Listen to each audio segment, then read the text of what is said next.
Hello, my fellow Extraordinary Americans. I'm Cosmos Dar, and this is Extraordinary America. What is Extraordinary America about? You see, American identity is about freedom, the opportunity for a better life, and the pursuit of happiness. However, most Americans are not free when it comes to the financial front. Most Americans are suffering from financial slavery due to loss of jobs, stagnant wages, inflation, and debt of all kinds. Wealth and income inequality runs rampant across America, and the middle class is all but disappeared. So what is Extraordinary America about? Extraordinary America is about the abolition of financial slavery. It is about the financial freedom of the 99%. It is about the nation of immigrants and descendants of immigrants awakening and unleashing the extraordinary within themselves and setting themselves free. The path to financial freedom is through entrepreneurship and investing on the light side. It is about financial education, not only when it comes to money in the monetary systems, but also in regards to how to start a business, investing, especially when it comes to precious metals and real estate. In this podcast, I interview guests, many of whom came from humble beginnings, to see how they did it and how they attained financial freedom in their own lives and how they did business. And it is my hope that you will be inspired and you will want to awaken extraordinary within yourselves and realize the American dream. Once again, welcome to Extraordinary America. We have Drew Donaldson. Drew is a serial entrepreneur, growth strategist, and founder of Haus, a new model agency designed to help exceptionally skilled professionals build and grow high-ticket businesses. After over a decade of serving corporate America as a marketing consultant, Drew founded Haus in January of 2020 on the eve of a global pandemic. During the shutdown, Drew spent his time perfecting what would become the Haus model by interviewing professionals on what they loved and hated about working with marketers, consultants, and their agencies. His dedication to understanding the needs of highly skilled professionals paid off, and as the crisis passed, Haus quickly became a force to be reckoned with, scaling to six figures in revenues in less than 3 months. Today, after just 4 years, Haus has helped hundreds of clients grow to and through the first 6 and 7 figures. Drew's innovative approach to marketing and willingness to challenge the status quo has helped his clients achieve unprecedented success despite their sometimes limited initial resources and challenging economic climate. Drew is what I would call an extraordinary American, and I'm glad and honored to have him on the show. Drew, are you there? I am. Thank you for such the kind introduction. I appreciate it. Drew, thank you so much for taking the time to do this podcast with me. I know that you're a serial entrepreneur and you have been in the marketing space. Can you tell me and the audience a little bit more about yourself, your background, and how you got started? Yeah, absolutely. I mean, I'm kind of a kid from the country at heart. I grew up in rural Pennsylvania, not more than 15 minutes from where I live right now. My dad was a vice president at an agricultural bank. Ag banks are where farmers go to get their loans and capital to do improvements. So we were surrounded by small business owners on that side, and my mom ran her own insurance agency. So I really was kind of in the heart of the small business world from the time I was very little. And my whole family are farmers themselves and small business people, and so that really became pretty foundational to my upbringing and what gave me the interest in working with entrepreneurs in the first place. Well, so Drew, can you elaborate more about how you went from there to basically the marketing space and corporate America, and what was basically the vision you had, like, which ultimately led you to start Haus? Well, it's interesting because when I first started, I actually graduated out of school with a film degree, and I was kind of, when you graduate out of film school, back then at least, it's a little different now because of the proliferation of digital media, but back then it was, you could either move to New York or LA, and that was your choices, and you had to kind of make a pick. And if you were going to LA, you were most likely going to get jobs in film and television, and if you moved to New York, you were going to get jobs in advertising. And I always was a big fan of ads. I used to, one of my parlor tricks that my parents would pull out of me whenever we'd go to like family functions is I could recite commercials by heart. So I always had kind of a knack for advertising. And I just thought that sounded more interesting. You're kind of creating short films. And so I went to New York with the idea that, I'm going to work for an ad agency. I'm going to create these films. And but at the same time, I kind of always knew I wasn't meant to work for anybody else. Like I just didn't. It kind of felt like wearing somebody else's clothes to go out and with resume in hand and like beg for jobs. So while I was still in school, I started a production business, and that carried over after I graduated. And I did really good work. We won some awards. We had some nice clients, but there was never enough. There was never enough food on the table, so to say, to really support us, support me and my fiance, or my girlfriend at the time, wife now, to really make it like, hey, we're succeeding at this. It's just we're kind of just scraping by. And I looked around at some of the other production companies that were doing well, and even people I went to school with that didn't do as good of work as I did and didn't care as much about their clients and weren't as creative necessarily. And I was like, there's something different about the way we were approaching this, that they are being successful even with their where they lack, and why I'm not successful in all the advantages I have. And I distilled it down to marketing, and I figured out that the way they were marketing themselves, the way they were pitching themselves, the way they were getting in front of people was just fundamentally different than what I was doing. And the way I was doing it wasn't working. And so I really became obsessed with marketing. And over the course of probably 5 years or so, I fell out of love with production and in love with marketing, and really decided that was the pivot that I was going to be happy. I was going to be happier consulting with people and teaching them what I had learned about marketing, teaching them the skills that I had mastered to make my business a success. And so even though I never actually got to apply all these things I learned to that production business, I have been able to apply it to, hundreds of other businesses, and watch the effect of, just that little bit of information, that one missing piece plugged in, and watching their growth explode. Drew, well, like your story is so amazing, and it also brings up like it brought up something in my mind. Like, so there's a huge debate all across the world between the market-oriented approach and the product-oriented approach, right? Where people say, "Oh, the product will sell by itself. The quality is to be so good," and then there's others that say that no, you have to have good marketing, and it's the marketing that will that it's perception and the way you make something the way people perceive something is what becomes reality. But over here, like in your opinion, obviously the market oriented approach like was the edge, because you basically had the same thing that the other guys had, right? Well, no, actually, it's somewhere in the middle. It's the offer wins. That's what wins, and it's a combination of those two things. It's the combination of the service, the product you're offering, with how you're going and describing that, how you're doing your outreach. And so that was really that was the aha moment for me. And once I understood that, once I understood offer design and how to write an offer and craft it and how to test offers, like that's what made me dangerous. That's where I was like, okay, now I can print money wherever I go, because I have this fundamental skill that most people just lack, or they're not interested in, or they don't design, or they don't believe in, whatever it is. That one skill has brought me more success than anything else, and it really comes down to offer design. No, I mean, I couldn't agree more. Actually, you're completely right about that. It's a balance between the product oriented and the market oriented approach. But it's just like when you go to different parts of the world, because I've been in like three different cultures, like India, Middle East, and then America. And then in the Middle East, like basically until like recently, a lot of it was just, oh, you want the product, you can like get it and all. But in the Western world, the market oriented approach, like especially in the New York area, is there. But it's ultimately a balance of the two. And yeah, so Drew, what is the one thing you realized about marketing that basically makes something successful or not successful while you're like consulting others regarding it? Oh, it's the empathy you bring to the marketing. Right. So that's really the secret sauce. Like if anyone out there is looking at their ads and they're like, why aren't my ads converting? Why aren't they working? It's probably because they lack empathy.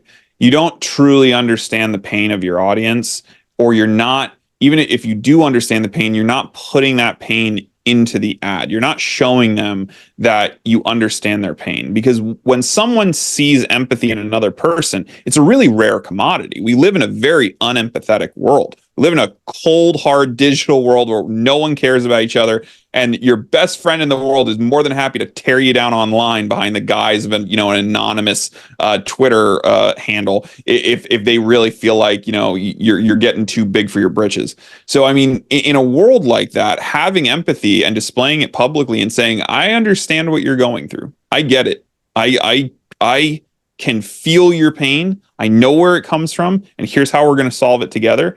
That is incredibly powerful. And what I've found time and time again is that when you understand someone's pain and you show them empathy and you show them why you understand it, you provide that context, that's really the secret sauce. That's why some ads work and some ads don't. It's how empathetic is that ad to the real problem. Like if you think about like infomercials that we all make fun of about like the over exaggerated guy like spilling the chips all over, and you're like, no one actually does that. Some people feel that doesn't happen. They don't go like all over, but people have done that. They've gotten up from the couch and tripped over the blanket and spilled chips all over the floor. And that's why those ads work, because they're not speaking to the person who doesn't ever do that, who doesn't eat a big bowl of chips on the couch, because there are people that do. They're not speaking to the people that don't use blankets on their couch. They're speaking to the people that do. So like, and I'm trying not to like brand name drop them, but I think everyone knows the commercials I'm talking about. The reason they're so effective, the reason people buy that is because it is solving a genuine problem, whether we all want to admit it or not. Yeah. Right? They understand their market. They understand the pain someone's going through, even if it's a stupid pain, even if it's a little pain, even if it's not a, bone sticking out of your arm pain. There's still pain there, and they understand it, and they bring empathy to the table. So, Drew, a lot of businesses they do marketing, but then like there's a lot of businesses that don't succeed, and then there's some that do. And you say that empathy is one of them. But what are like the other traits in marketing that the successful businesses do that the not so successful businesses do, in your opinion?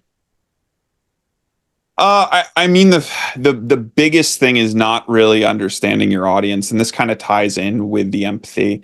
Is that so often as business owners we get obsessed with the products and like what we like, right? We try to build a product for us. But it's like that movie Joe Dirt. It's there's that famous scene where he's at the fireworks stand, and the guy selling the fireworks only has sparklers and like the snakes. And he goes, Joe Dirt says in his profound wisdom, it's not about what you like, it's about what the consumer likes. And that really is the key. Is like a lot of business owners make this mistake of building something for themselves instead of for their audience. Or they build something initially for their audience, but they get caught up in the ego of people liking that thing, and they think, oh, all my ideas are good, instead of going and testing or just asking the audience, like, hey, do you want this? Or is this a huge waste of time? And time again, I've watched CEOs of tech companies backtrack on feature rollouts because they realized that they took things away that people really valued. They changed things about the approach that people were like, oh no, I was using that. Like, don't take that away. I really wanted that. And it was simply because they never did the research. They never went and surveyed their people. They never met with the end user. They didn't really understand why people were buying their product in the first place. Yeah, I mean, what you bring up a very important point. Like, it's so amazing how there's a lot of companies out there that ultimately don't understand what their audience truly wants, and then that ultimately makes a difference between the average companies and the great companies. It's like they know exactly who they're dealing with, the customer avatar, essentially. Yeah, I mean, I think the most public example of this was the Bud Light. And no matter where you stand on the politics of that situation, the reality is Bud Light has had, I should say, a very specific demographic of drinkers that those ads, those campaigns did not appeal to. And the idea of that, the former marketing director, or Mark CMO, who was fired over this, the idea that she wanted to shake off all that, frat boy mentality. Well, that's your whole. You've spent decades curating a frat boy audience, and now you're just going to decide to abandon 80% of your market because of politics? It just doesn't make any sense. Like, one focus group could have pointed out that flaw, but too often they're blinded by, this idea that, well, we know better than our audience. We know better that this is what they need. Even if it's the bitter medicine, this is what they need. It's like, that's not how business works in a democratic society, because we can just choose to buy another beer. And there's plenty of other, like, look, go to a beer store, man. There's hundreds of beers. You don't have to drink Bud Light. You can drink Coors Light if you still want cheap beer, or Natty Light. Like, there's a million choices out there to drink. And the idea that, well, we need to serve them the bitter pill and they'll come back and keep drinking it. It's like, that's not how it works. That's just not how that's not how markets operate, right? If you irritate somebody, if you tick somebody off, you lose their trust. You lose the ability to communicate with them, and they're going to go somewhere else where they feel more appreciated. Drew, you bring up one of the most interesting phenomena in the last 10, 20 years, right? Like till about like the early 2000s, like there were all of the good movies, good products and everything. And it seems like in the last 20 years, due to like what we call like wokeism, like they're basically its politics has been involved even in like the marketing and the business sectors, where they're trying to push their own narrative and their own agenda, and then that actually decreases sales, because that's what they're out of touch with what the audience really wants. Like the Bud Light thing was like the funniest thing ever, because like, what are you doing, but that's actually a very interesting point when it comes to knowing your customer audience. One company I think does a phenomenal job with their marketing, and it'll probably come surprising to a lot of people, is Dove Soap. Dove Soap knows their audience. Dove Soap caters to real women. And I don't mean that in some political sentiments. I'm just your everyday. They don't put supermodels in their ads. They don't have, Farrah Fawcett, in their spreads in Cosmo magazine. No, it's for real women who have to get up every day and take care of their kids and take a shower and go to work and do all of the things a regular woman has to do in the States, and they reflect that in their advertisement. All their ads are about empowering women and telling women how beautiful they are naturally and all of this stuff. And it's not to make a political point. It's because they understand who uses their product. They do a phenomenal job doing it. Like, whether you like their product or not almost becomes irrelevant, because would you rather buy the soap that promotes people that look like you, that promotes people that you feel a kinship with, or some supermodel who you think is probably, jet setting around the globe, partying with, J-Lo? Like, there's every time a woman in this country walks into the grocery store and decides on what soap to buy, those images flash in their head, right? So yeah. Why, like, it's understanding the audience, having empathy for their struggles, having empathy for, what they go through on a day-to-day basis, is just the key to unlocking a foothold that you can't budge Dove from their position. Like, Dove will be around for far longer than any of the generic brands out there who don't pick a specific lane and stay in it. Like Axe body spray. Axe body spray is another example on the men's side. They know who they're marketing to. They know they're marketing to like the 13 to 18-year-old demographic. I mean, have you ever met like a 40-year-old that still uses Axe? No, but that's okay, because that's not their demo, right? Like, their demo is young teenage boys, right? So they target young teenage boys in all their ads, and it works fine. They sell like crazy, right? Much to, locker rooms around the country's chagrin. But it works. They know their audience. They know what kind of advertising they need to put out. No, I mean, it's absolutely true. Like, it's just like the basics of empathy and like knowing your avatar, right? Like knowing your customer audience. But in today's frame, like, it seems like a lot of like people, they have forgotten that with regards to like the narrative that they want to throw out, And yeah, it's very true. I mean, a lot of people want. It's the same thing as the business owner wanting people to love all of their great ideas. Not everyone in your market is going to agree with all of your big ideas. And I've just never been a promote. I don't think politics and advertising should mix. I think they're very different things, right? Like, I would be a big fan of banning all political advertising altogether. I'd be a huge fan of it, because I don't think any of it's done particularly well. And honestly, do any of us really want to see another politician's ad? Like, not really. Like, show me the funny frogs from Budweiser again. Like, let's do that again. Like, that's a better, it's more entertaining. Any of the Super Bowl ads this year are better than, pick one politician's ad over the last 20 years. I guarantee you any of the ads from the Super Bowl were better. So like, I don't think advertising, I don't think entertainment is the place to stand on your soapbox and preach your values or your morals or your political alignment. It's entertainment. It's just supposed to be fun. It's supposed to help you sell product. Like, save that for the pulpit. Save that for the places where it matters. Save it for the audience that cares about that stuff. Don't invade all of media with stuff that's just going to bring people down and make people feel like, oh, well, I was enjoying this show until I got a 2.5-minute lecture on why I'm terrible. Right. Yeah. Yeah, that's pretty true, right? Like, but that's basically what's happening in today's in our country today. It's just like a pushing of a narrative and all that stuff.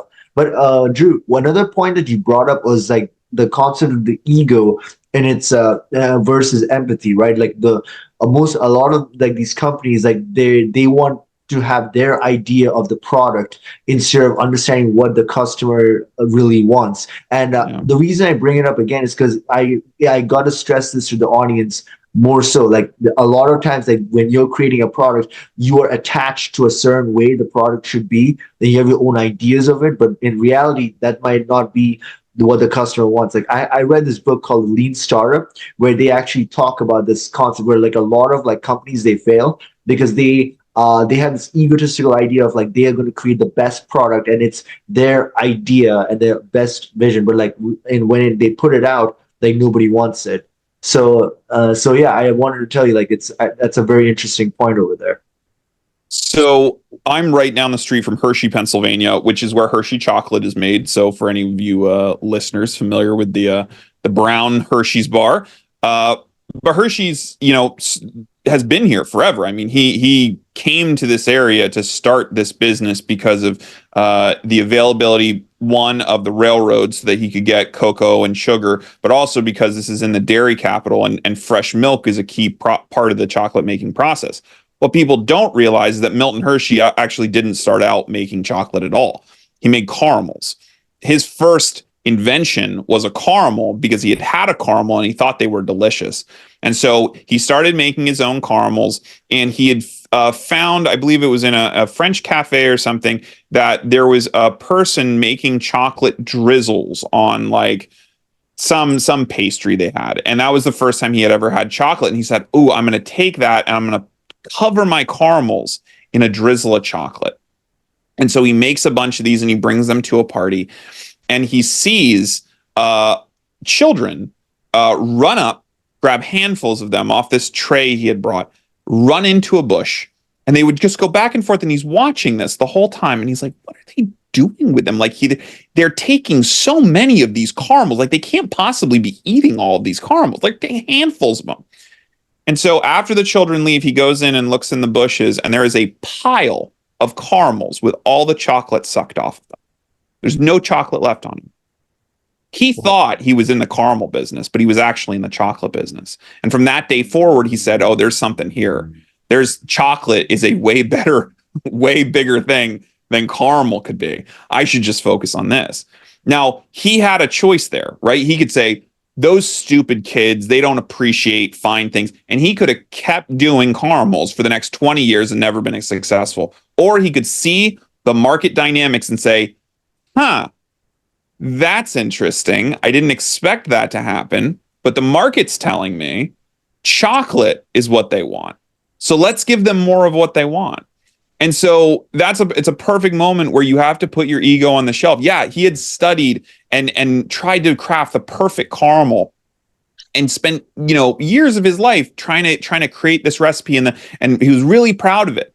But he was not proud enough or not egotistical enough to look at the data on the ground underneath the pine tree and go, "Yeah, something's different here. This is not the expect I intended, but still I can do something with this, right? I can create a product."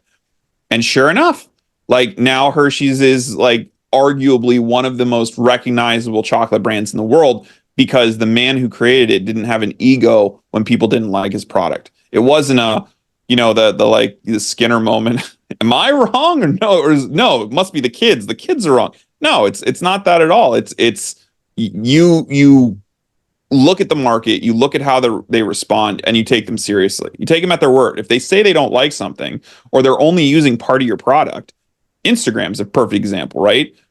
They built that app was like for whiskey tasting when it first came out. And they realized the only thing people were using it for was the photo app. They were like, huh, right? They could have had a big ego about it and been like, oh, well, we should just take that feature out. People aren't using it correctly. But no, they saw the market was responding and they were like, okay, let's forget all this other stuff that people don't care about. Let's just do this one thing that they do care about. And the storyline, the storylines in business history go on like that forever. The winners are at the people at the end of the day who can adapt to what the market wants and don't try to force something down their throat. Drew, you just nailed it in the head with that one. Like that is basically the essence of what makes a successful business and what does not make a successful business. And I'm so grateful that you are actually stressing out this point. And I had no idea about that regarding Hershey's chocolate now, because that's actually one of my favorite chocolates. So that's actually a good thing to know. So yeah. So Drew, other than this point, like when you were consulting other professionals and business owners and helping them get to six figures and seven figures, what are the greatest challenges that they had in scaling their business, and what would they have to do to overcome that? Well, I think that the number one thing that I start everybody with is offer development. I mean, offer development, I cannot stress this enough, is the key. It's what makes people successful. Some people are naturally good at it. Some people fall into it because, they're just in a field that they can't avoid being successful because they're just right place, right time. But for the rest of us, we need to really carefully craft an offer that the market wants, but two, that is attractive to the market. Because it's one thing to say, like, if I go and bring you a chocolate cake and I say, what do you think of this chocolate cake? And you go, it looks really good. And I say, well, do you want a piece of it? And you're like, well, I'm on a diet. Okay, you want it, but you're not going to buy it, right? Because you're on a diet. I need to create something that makes you go, oh, forget the diet. I'm eating the cake. Like that's offer creation, right? Having a product that suits a need, that's just a want. The offer is the desire to buy it, right? And so I think that's the first place I start with everybody, is really sitting them down and saying, all right, what are the skills you're bringing to the table? How are we going to deliver this? How do you want to deliver this? Are you going to do group coaching or one-on-one? Is there going to be a course component? Are you going to do a speaking circuit? Are you training at the corporate level? Are you training at the individual level? Who's your market? Like really boiling down the key components of what is inside this offer. Who is it for? How are we going to talk about it? What pain points are we solving?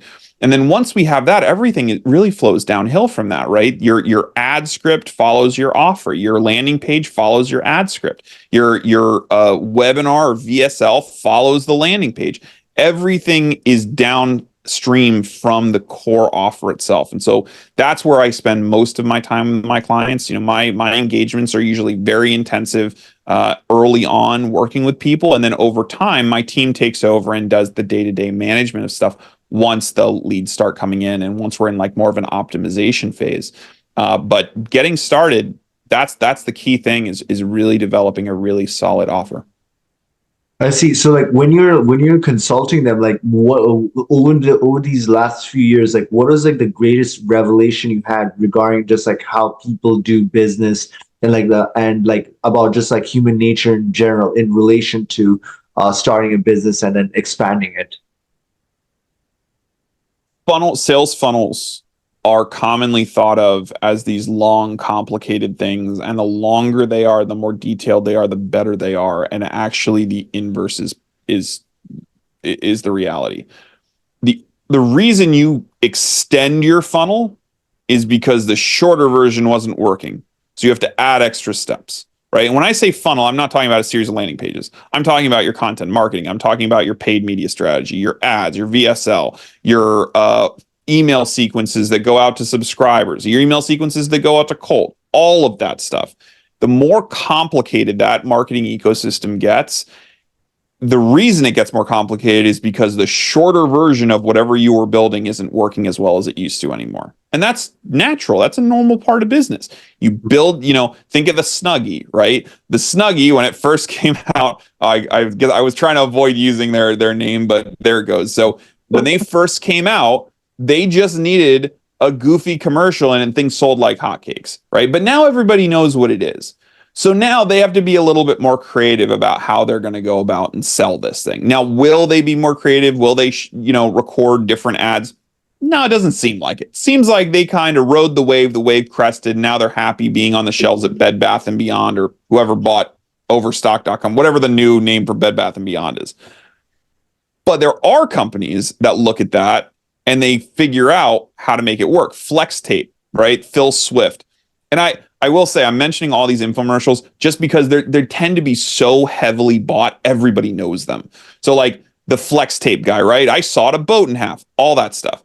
They understand what their audience likes and how to keep them engaged and how to put more content out and how to develop new products. And so over time, when Flex Tape starts dying out and isn't as popular anymore, well, now you have Flex Seal, now you have Flex this, now you have Flex that. You keep having new product iterations so they can extend that funnel.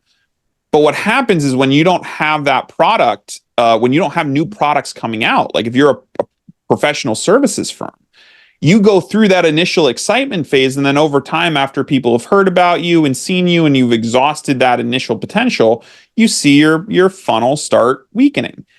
And that's when you start adding things to it. Right?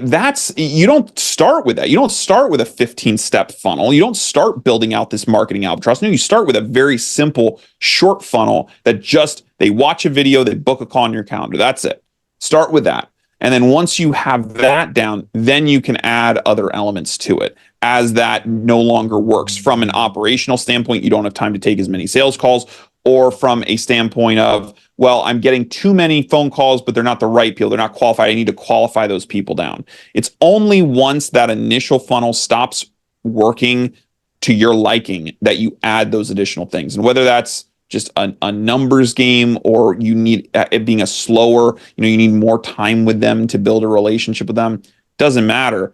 It's all about making the shortest funnel possible work first and then growing it. Drew, since we're talking about sales funnels, one of the things that came to my mind was that, like, since the advent of the internet, right, the way we do marketing has transformed radically. Like before the internet, like we used to use newspapers, radio, and all that stuff, but now more and more people can actually use marketing online. But at the same time, it's really, like, in this age where we have social media, it's really difficult to get attention. And get people to like look at your product in the first place. So, from your perspective, how would you show a contrast from other people that are online, like on social media, and that have competitive products, and then get them to the funnel in the first place? So it really goes back to the empathy thing. You need empathy in your ad script, but the other thing is that your ad needs to look authentic. But what I mean by that is not overproduced. What we have learned in the advertising space, and I'm shocked that the big boys haven't figured this out yet, because you will still see overproduced ads coming out of the likes of Gray and BBDO and like these huge firms that should know better, is that the more produced your ad is on social, the less engagement you get categorically. And the reason for that is simple. You look like an ad, and people hate ads. Like, we have a chemical aversion to them in this country because we are so heavily advertised to. I mean, look at some of the studies that show how many marketing messages we are fed in any given day. It's in the hundreds, if not thousands, depending on your media habits. That's a lot of ads. If you were shown something 1,000 times a day, you would probably hate it too. So why would you go out and create an ad that looks like an ad? It's the worst thing you can do. And so instead of trying to stand out and create something flashy and create something that grabs people's attention, you should actually do the opposite. You should create something that looks like all the other content they're already consuming. Because if you do that, people will lean in. People will see this couldn't possibly be an ad. That guy's wearing a bathing suit. Who would record an ad with a guy wearing a bathing suit? right? They will sit through the whole thing. There was another one, a guy was selling. He's a business broker, and so in order to work with him, it's like a $25,000 to $50,000 minimum investment. He's a big, like your average Joe isn't going to buy that product, right? But he knew that his buyer was on TikTok, and so what he did is he put a phone on the end of a selfie stick and walked around his house. And the guy must have, like, I have a small daughter, so I know the feeling, but he must have like 7 freaking little kids because their toys, it looked like a bomb went off in his house, right? There were just toys that were nice house, not like cluttered, but his kids were obviously just playing and he shooed them out of the room so he could do this shoot.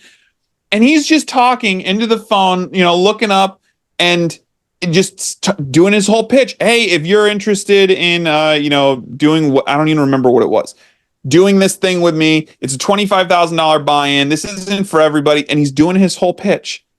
It doesn't look like what ad man in the right mind would be like, oh yeah, go record a video with your kids' toys all cluttered about. But it worked, and he ran that ad for months because it didn't look like an ad. Because no one for a moment saw that ad pop up and go, oh, it's another ad, skip. They watched it, and they watched long enough to get hooked in and lean in and go, oh, yeah, I am kind of interested in that. I am in that position. I am looking to do whatever thing he was selling.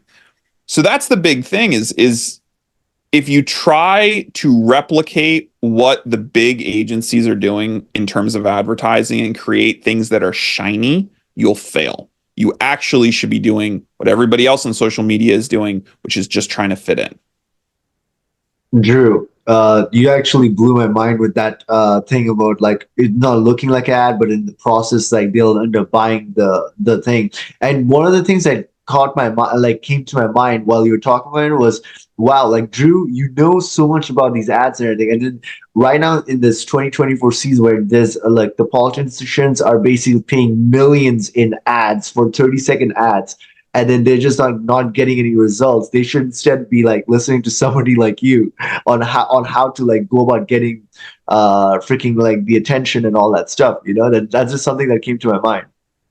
Oh, the only politician I've ever seen on social media who does it well is actually a Democrat from Virginia, I want to say. I think he was on TikTok. He got famous during his campaign because he would just do these kitchen table conversations where he would sit down and just tell people what was going on in very unbiased, obviously he's a Democrat, so he has his own viewpoints on these things, but he would just kind of tell it like it is. This is what the Democrats want. This is what the Republicans want. Here's what's going on. You might have heard a lot about this issue. Here's what that means. And it was for the first time ever that I was like, there's a politician who actually understands social media. He might be the first one in history to actually understand how to use the medium. And his account exploded. I think since then he's actually lost his seat because of redistricting or something like that. Like I don't think he's in Congress anymore. And unfortunately, I can't remember the guy's name, but I'm sure people watching out there, if you just look up TikTok congressman, or famous TikTok congressman blue shirt, because I think he's always wearing a blue shirt, you'll find this guy, and he's very calm and considered, and he just seems like a normal guy that you're sitting at a kitchen table having a conversation with. And it works because it's authentic. It works because he's shooting it on his iPhone at his kitchen table. Like, he's not in a studio with a suit and tie and my fellow American. No, it's none of that crap. He's going, hey, you probably saw in the news that we're facing a budget shutdown. Here's what it means. Just very, very straight and to the point. And if more politicians did that, that would go so much farther than any amount of ads that they buy. What's always funny to me is how every year they do like a research poll to see like how effective that advertising is. It's the least effective advertising ever. No one listens to political ads, and yet millions are spent on them every year. Exactly. That's what I'm thinking. I'm like, what you're saying makes absolute sense. And then these people are spending millions of dollars, which could be used in a more practical purposes or to help other people. It's just so ridiculous. But yeah. Oh yeah. I mean, I would if I was a big donor to any politician, left or right or center, whatever, I would be infuriated if I turned on the television and they were running political ads. I'd be like, what are you even doing? Like, this is not earning, like, this probably costs you my entire donation to run this one ad. And, like, first off, who watches TV? Right? Like, no one's watching it anymore, and yet that's still the main avenue people are spent that people spend money on in terms of political advertising. And two, the impact you could have for $1 million on social, huge. So many more eyeballs, so much more ability to produce content. You can produce longer form content. Like I will give some politicians credit for starting to use like live streams and stuff. Very few of them do it with any regularity or do it well. But it's one of those things that I do think in the next like 15 to 20 years, I think that's going to change. I think people are going to realize that the money they're spending on TV advertising and attack ads and all of that, it's just waste. The only people it enriches is the cable company and the advertisers that put those spots together. I don't think it actually moves the needle at all. Because I'll tell you what, the guy sitting at his kitchen table telling it like it is, I guarantee you he swayed a lot more people than any of the political ads his opponents were running. No, I mean, that's what's coming to my mind. Like, I'm just like aghast at how people are spending they're wasting millions of dollars in ads. And here I am, like talking to you and listening to what you're saying, and it just makes absolute sense. And then I just realized that it's so cost effective what you're suggesting versus there's huge agencies that are just spending so much money, and it's just yeah, which makes me realize that this is something that should be taught in the education system in America. Like, like when you go to college and university, right? And then they're teaching you all these degrees, and I know they have marketing and advertising degrees and stuff, but what you're teaching to me right now and to the audience, it's actually effective and it works. Like they should be hiring you in like the universities and colleges, and there should be a course like similar to this, where people are actually getting actual value and it's practical. They can use it after they go and they start their own business and basically do that. But that's not what I find in the school systems in America right now. No, I mean, unfortunately, when it comes to marketing, and by the way, if there are any universities out there looking for an adjunct professor in marketing, I would take the interview. I mean, I'm not, I think that would be great. But the problem that I see in higher ed in general is that they are still teaching outdated models of marketing based on unattributable results from the 50s. Like, there's just and I ran into this same thing when I was in film school. You're learning. The nature of college is you're always learning from the previous generation, but in something like film or marketing, you really need to learn from your contemporaries. I've learned more from YouTube than I ever learned at college, ever, because I'm learning from people going through it at the same time I'm going through it. I'm not reading a book that was published 20 years ago. And granted, there's some great books on marketing out there that were published decades ago that are still relevant today. The problem is those aren't the textbooks. Those aren't the books people read. The books people read are books that are no longer relevant to the facts on the ground, right? Like, if your textbook still talks about America Online, it's not a good marketing textbook, right? Like, it's just not. If your marketing textbook is still emphasizing direct mail as a main marketing strategy for the majority of businesses, it's not a good textbook. Direct mail works for very specific businesses. It should be treated like you would treat advertising on Pinterest. If you are a specific business with a specific product going after a specific market, it works. But that's not how a lot of this marketing is taught in schools now. It's still taught as this is your traditional marketing plan. Like, newsflash, guys, we don't do marketing plans anymore because marketing's dynamic. Marketing isn't a thing that you throw $1 million at and then you come back at the end of the year and see how you did. You're constantly shifting and adapting and looking for what's the new thing, what's the new angle. It's like the idea of setting a marketing plan in like one thing about a marketing budget. Okay, have a marketing budget. Say this is how much we're going to spend. But to think that you're going to craft a plan in January and be on that plan in December is insane. Like, the world moves too fast. There's too many variables for you to waste the kind of time. What would be better is just to do the thing that they've been doing in tech for decades, sprint style. Here's what we're going to do. We're going to launch it. We're going to see how we do. Great. It worked. Fantastic. Let's build something even better. See if it does better. It did better. Great. We'll go with that. Now that becomes your control. It's just a constant cycle of improvement instead of, the old school model of like, well, I think we're going to do, 4 major media placements this year. And, we're going to do a Super Bowl spot and we're going to do this. And, I'm sure big media planners at the agencies are, rolling their eyes like, well, that's just how it's always been done. Yeah. And look at your results. I guarantee you that the biggest winner at the Super Bowl was probably Temu, like a brand that is brand new. But what did they do? They put a catchy commercial with an interesting tagline that made no sense. And what was the ad everybody was talking about the next day? I wonder what this Temu thing is, right? Like, no one was talking about the Coors Light ad or the Budweiser ad or any of that. They just cared about the weird, what is that? Oh, like I saw one person was like, oh, so that's how you say the word. That's the first time I've ever heard someone speak it. I guarantee you that the people at Temu didn't sit down and plan out their whole year and were like, here's the strategy for no, they're adapting. They saw an opportunity to buy a Super Bowl spot. They saw that their market share was growing. They pulled the trigger on it. I think these newer companies are much more dynamic than people are giving them credit for. And they're thinking everybody still applies the same stodgy 12-month marketing plan. It just doesn't work anymore.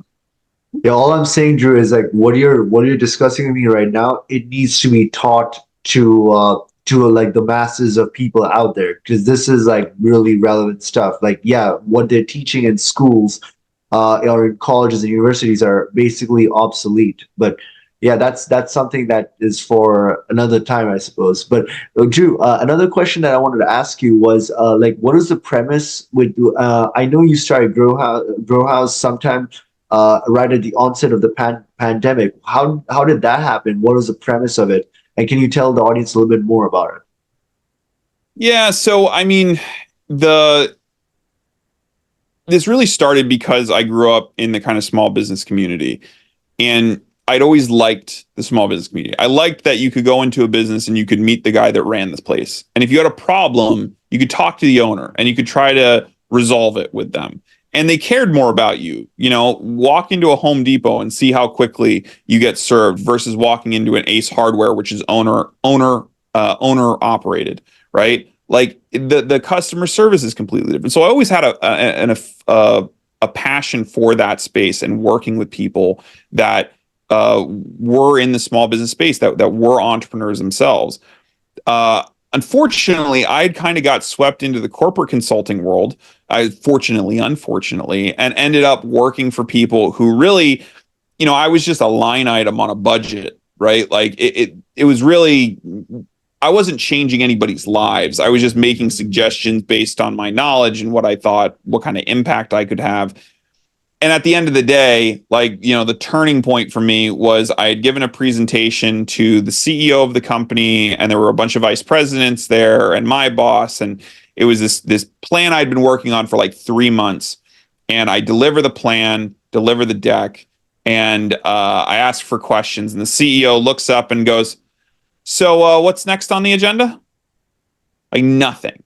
I'd spent 3 months of my life working on this thing nonstop. And like, he couldn't even be bothered to like ask a single question. Like, it was so below his pay grade. He didn't care. And I was like, I never want to work for a company where I can spend that kind of time working on something and feel zero impact from that. Where like the perfect cherry on top was the chief marketing, I think it was the chief marketing officer. As she was walking out, I had printouts made of the deck. She threw it in the garbage as she was walking out the door. And I was like, Wow. now listen, take it back to your office and throw it out. Like, you don't Wow. have to Oh do it in my front of God. me.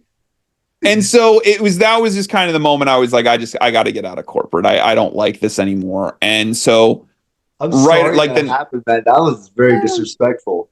But hey, but that's corporate America. Like, when you're a consultant in corporate America, your ideas are literally just an expense, right? So if they don't have to apply them, if they don't like them, okay, that's all right. We'll still pay you for them. Good try, but we're not going to do any of that stuff. And I didn't like that. I just that made it feel like I was doing all this work for absolutely nothing. I was never going to get any of my ideas implemented, in which case I'm just collecting a paycheck, which makes me no better than someone who just no shows their job and collects a paycheck. And I couldn't live with myself doing that. So after that, I started thinking about, well, I should just take all this. I should just start my own consultancy instead of just working full time for someone else consulting for them. Like, just work with a bunch of different clients at the small business level, and that way I can make the same salary, but I can work for like 10 businesses instead of one business, that kind of thing. So what I did was, at January, right before the pandemic, I started putting feelers out, and I started, I got the logo and the domain, and we started putting a website together and like fleshing out like exactly what this was going to be. And then the pandemic hit, and I realized that everything I'd been building was pretty much null and void because no one was going to spend any money marketing when everything was shut down. But I still knew that I wanted to do this. And I was like, well, people are scared and they're lonely and they don't have much to do because there's no business being done. I wonder if they would talk to me. And so I went and interviewed close to 100 business owners over 2020 from all across the country, all walks of life, all different types of business. And I just asked them, what do you like about what do you like about working with marketers? What don't you like? What do you like about working with consultants? What don't you like? What do you wish consultants or marketers would do for you that they don't do? And I just went through this list of I think it was originally 10 questions, and I just really listened to their responses. And what was fascinating to me was I saw such a clear path forward of the service model that was more people centric and less stuff centric and more education centric and less just trust me, I'll do it for you centric. And I very quickly realized there's something here. There's a lower ticket offer that I could develop that teaches people how to do this stuff. And I just need to get the service model right. I just need to get the pieces right. So at the end of that year, I'd done a bunch of research. I met two other people who were planning on launching a competing firm. We decided to team up and launch together. And one of the things that had come out of my discussion with all these business owners is they hated courses, hated them. They said, I don't want to take another. And this is mid-pandemic. Remember, this is when courses were hot. Business owners hated them. They told me all year long, I don't want to buy another course. I bought so many marketing courses. I don't take any of them. I don't have time to take them. So I told them that. And they said, well, that's really disappointing to hear because we've spent a lot of money building a bunch of marketing courses. And I said, we're not going to sell marketing courses because it's not going to work. No one's going to buy it. And they said, okay. There was a lot of didn't just say, okay. We argued for 3 months about it. But eventually they were like, all right, do it your way. Do it your way. And so I came out with an offer and I got my first clients. And within the first 3 months were us arguing. The next 3 months we scaled to 6 figures. And it was just that easy. And I don't say that to be glib. I'm saying all we needed to do was give people what they wanted. We just had to listen to what they wanted. And once I saw, I was like, oh, well, this is easy. I can do all of these things. They want someone that can answer questions for them on demand. Chat. Easy. They want regular guidance that's fit for their business. Jump in a strategy call with me once a week. They want someone to gripe to and not feel judged if they're struggling. Don't judge them. This isn't rocket science putting this thing together. It was just doing all the things that no one else wanted to do because everybody else was more concerned with what they thought this market needed and not what the market actually needed, not what the market actually wanted. And so once I gave that to them, we closed one client and we closed 2 clients, and eventually we had 5 clients, and then we got their testimonials on the website. And then a couple days later, after we put the testimonials, we closed 13 clients in a week. And then that was too much. It's like, and then you're on your way, you're growing. But that really was the genesis of the idea and how we got to where we are now. Drew, that is amazing. What you did, the way you went about it is just ingenious. Most people it's simplistic, Like it seems so simple. Just ask them the questions, find out what they want, and then give them what they want. But a lot of people don't do that when they're starting their own business. And I'm like that's amazing. You know, it's pretty brilliant how you went about it. It's one of those things that I will give Marcus Sheridan, who is a mentor of mine in the public speaking arena. He wrote a book. He's kind of the godfather of content marketing. Like back in 2008, when content marketing was really blowing up, he really kind of became the godfather of it. And he wrote a book called They Ask, You Answer. And I just kind of took that and was like, well, they want it, give it to them. Like, just No, it's this doesn't have to be complicated. It's you just make I it think so simple. Then why don't yeah, people do it? I don't understand. It's like ego, market research. I don't know. Like it's very hard to understand why people don't just listen to the people or ask the questions. I mean, when I tell people to do market research, they get so nervous about doing it. And yet, every time I have a client do it and I have a structure that they follow and stuff, they go, that was the most eye-opening experience of my life. I had no idea these people wanted this. Like they all told me I had no idea they were struggling with that. I can fix that. I can fix that in 20 minutes. I'm like, there you go. Give them that and charge them a bundle. like it's amazing how, because we're all so used to like as entrepreneurs being these kind of like lone wolves, and we're building this thing in our basement and we're hacking this stuff together and we have to learn a million different skills to be successful. We forget the fact that we're selling to other people. We're not trying to solve like a puzzle. It's not like that, right? It's a puzzle where the pieces move every time you look away.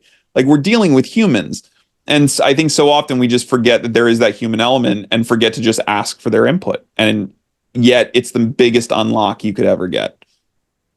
well, I mean, Drew, I have so many questions to ask you, but obviously the hour is coming to a close, right? So, is there any projects that you're doing right now that you want the audience to get a glimpse into that you're working on right now?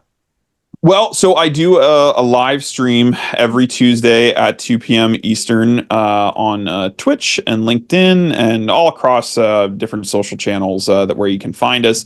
Where I just build stuff in public for marketing. So today I did an episode on prompt engineering, and we built a bot that will take in inputs and spit out a person's like ideal business based on their skills and their passions and the things they want to avoid and the skills they could potentially build. And so we build stuff like that. I do live copywriting so people can see my process for writing ads.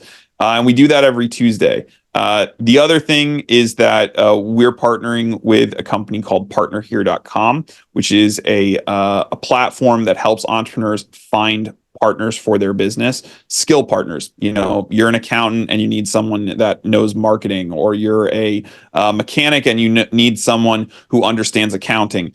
You can find each other on this platform. Beyond just finding each other, there's tons and tons of entrepreneurial resources to really get people to start more businesses, because that's really what we need in this country is more people taking the leap. And we're trying to make it as easy as possible for people to take that leap. So if you are a new entrepreneur and you're looking to start, I would say check out Partner Here. And if you are an established entrepreneur and you are looking for some help growing, especially if you're in the professional services firm, I'd love to hear from you. Jump on a call with you. So, how can the audience connect with you, Drew, and get to know more about you and your work and what you're doing? So you can find us growhaus.org, grohaus.org. We're Growhaus on pretty much all the social platforms. I would say I'm most active on X or Twitter. I talk about almost no marketing there besides my live streams, but I'm always a fan of jumping into a dialogue there on any of the channels. But really, best way is just visit our website, book a call with me. Drew, that is awesome. I am so glad that you took the time to do this podcast with me and share your invaluable wisdom, because what you just told me and the audience is so amazing. It's so simplistic, and yet most people don't do it. It's ridiculous. You know, like my mind is blown just thinking about it. But I really appreciate this, and I hope that you come back to the show at a later time. Absolutely. Like I said at the beginning, man, I'm just a simple boy from the country. So simple is what I do. Awesome, Drew. And I want to conclude this show by letting my fellow extraordinary Americans know that, look, There's an extraordinary within each and every one of us. It's our duty to awaken it and unleash it. Until next time, bye for now. Hey everyone, thank you for watching Extraordinary America. If you like what you see, please do subscribe to our podcast and share it with others. Remember that the best investment that you can make in your lifetime is in your own financial education, for it is knowledge that truly sets us free. Also, remember that inflation is diluting your purchasing power, which in turn increases financial bondage. The practical thing to do is to protect the loss of your purchasing power and invest in precious metals or the right cryptocurrencies. Lastly, never forget that you are an extraordinary American. We'll see you in the next episode. Bye for now.